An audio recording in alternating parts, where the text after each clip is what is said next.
अभिषेक सिंह के एक बेटी और एक बेटा था। बेटी दिशा पढ़ाई में बड़ी होशियार थी। बेटा गगन दिशा से 3 साल बड़ा था। अभिषेक सिंह अकाउंटेंट थे। घर में बूढ़े माँ बाप की भी जिम्मेदारी थी। एक विधवा बहन भी साथ रहती थी। किराए का मकान था। अभिषेक सिंह ने बेटे को एक नामी पब्लिक स्कूल में एडमिशन करवा दिया। गगन के इंटरव्यू के वक्त माँ बाप के साथ दिशा भी उसके स्कूल गई थी। वो बोली, पापा मुझे भाई के साथ ही स्कूल में पढ़ना है। लेकिन अभिषेक सिंह ने दिशा को घर के पास ही एक सरकारी स्कूल में एडमिशन करा दिया। बेटा स्कूल से आने के बाद ट्यूशन भी जाता था और अभिषेक सिंह उसके होमवर्क में भी उसकी मदद करते थे। लेकिन दिशा अपना होमवर्क खुद ही करती थी। धीरे धीरे समय बीतता गया और गगन ने इंटरमीडिएट पास कर लिया और दिशा ने हाई स्कूल में 98% लाकर घर में सभी को आश्चर्य में डाल दिया। बेटी ने सोचा शायद पापा उसे इनाम देंगे, लेकिन ऐसा नहीं हुआ।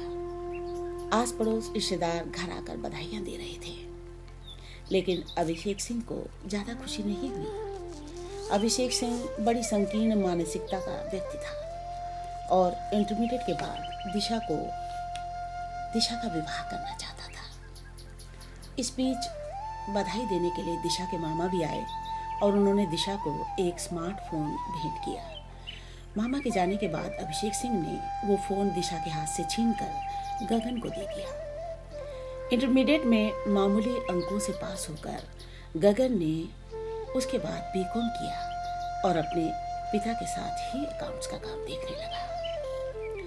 अभिषेक सिंह दिशा के लिए रिश्ते देख रहा था। दिशा अपने पिता से बहुत डरती थी, इसीलिए उसने अपने भाई से कहा कि आप पापा को मना लो, मैं अभी आगे बढ़ना चाहती हूँ। लेकिन अभिषेक सिंह ने साफ मना कर दिया और कहा कि मेरे पास इतना धन नहीं है कि मैं तुम्हें आगे बढ़ा सकूं।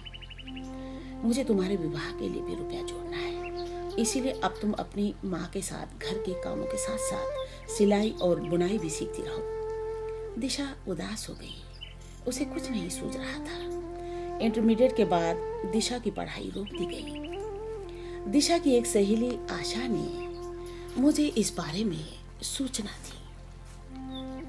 मैंने अभिषेक सिंह को फोन किया और कहा कि दिशा को आगे पढ़ाई करने दे, तो वो कहने लगा कि मेरे ऊपर माँ बाप और एक विधवा बहन की भी जिम्मेदारी है और मैं अब दिशा को आगे नहीं पढ़ा सकता। मैंने कहा, देखिए, दिशा की बुक्स, मेट्रो कार्ड और अन्य चीज़ें सारी व्यवस्था हम कर देंगे।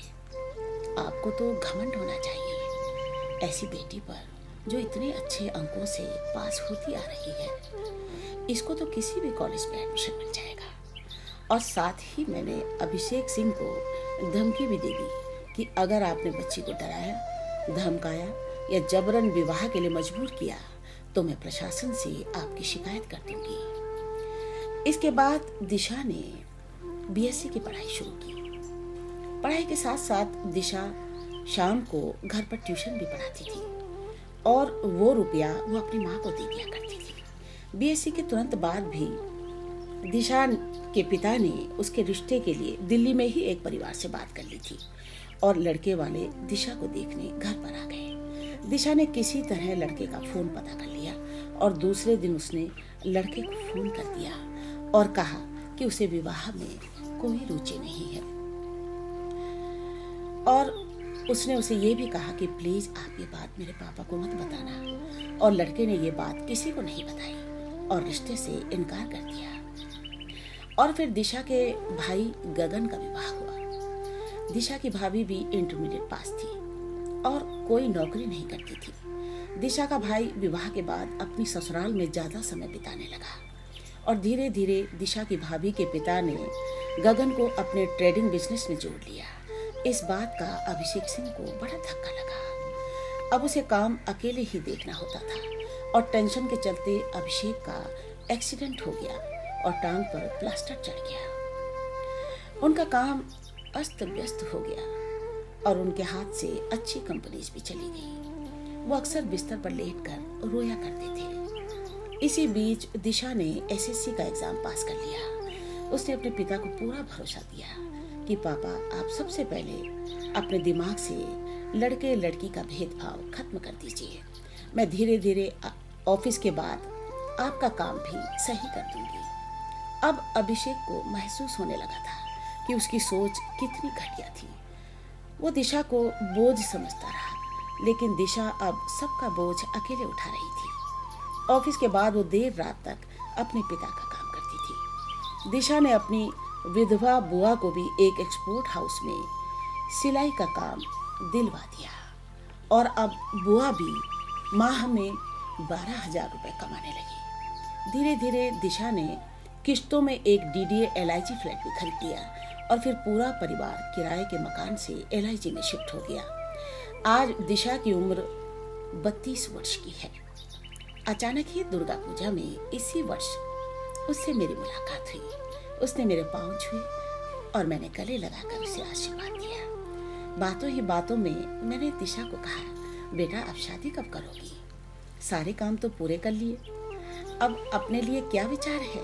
तो खिलखिलाकर बोली, मैडम मैं सच बताऊं, जब पापा इंटरमीडिएट के बाद मेरे विवाह की तैयारी कर रहे थे तब मेरी 2 कजिन सिस्टर्स की मैरिज हुई थी।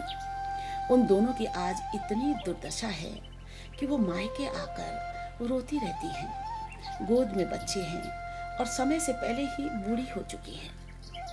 हमारे चाचा और ताऊजी उनको यही समझाते हैं कि एडजस्ट करो और भगवान के लिए अब हमें डिस्टर्ब मत करना। मदद के लिए पुलिस बुला लो, लेकिन यहाँ पर मत आना। बेटे और बहू को बुरा लगता है, आखिर हमें भी तो बेटे बहू के सहारे ही जीवन गुजारना है।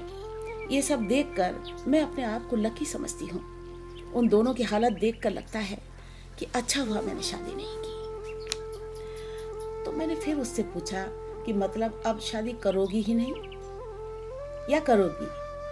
बोले अरे नहीं, अगर कोई सही बंदा टकर गया तो उसे 2-4 साल अच्छी तरह परखने के बाद विवाह कर भी सकती हूँ, लेकिन विवाह मेरे लिए इतना जरूरी नहीं है।